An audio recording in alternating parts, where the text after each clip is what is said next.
Praise the Lord. ന്യായാധിപന്മാരുടെ പുസ്തകം 6-ാം അധ്യായത്തിന്റെ 15-ാമത്തെ വാക്യത്തിൽ ഗിദെയോൻ ദൈവത്തോട്, അയ്യോ കർത്താവേ, ഞാൻ എങ്ങനെ ഇസ്രായേലിനെ രക്ഷിക്കും? മനുഷ്യയിൽ എൻ്റെ കുലമെളിയതും എൻ്റെ കുടുംബത്തിൽ വെച്ച് ഞാൻ ഏറ്റവും ചെറിയവനുമല്ലോ എന്ന് പറഞ്ഞു. അതിന് ദൈവം ഗിദെയോനോട് പറയുകയാണ്, ഞാൻ നിന്നോട് കൂടെ ഇരിക്കും.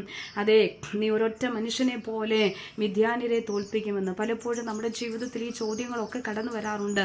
എങ്ങനെയാണ് കർത്താവ് എന്നെക്കുറിച്ച്, അല്ലെങ്കിൽ എന്നെക്കൊണ്ട് യാതൊരു യോഗ്യതയോ എനിക്ക് യാതൊരു കുലമഹിമയോ ഒന്നുമില്ല എന്ന് പറഞ്ഞ് ഞാൻ മാറിപ്പോകുമ്പോൾ ഇതാ ഗിദെയോനെ കൈപിടിച്ച് തൻ്റെ ശുശ്രൂഷയ്ക്ക് വേണ്ടി മുൻപോട്ട് കൊണ്ടുവന്നതുപോലെ അതേ കർത്താവ് വചനത്തിലൂടെ നമ്മോട് സംസാരിക്കുകയാണ്.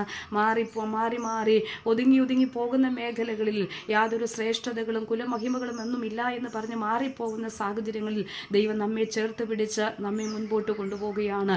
അങ്ങനെയെങ്കിൽ ഈ നാളുകളിൽ ധൈര്യത്തോടു കൂടെ മുൻപോട്ട് പോകാൻ കർത്താവ് നമ്മോട് കൂടെയുണ്ട്. വചനങ്ങളാൽ ദൈവം നമ്മെ അനുഗ്രഹിക്കട്ടെ.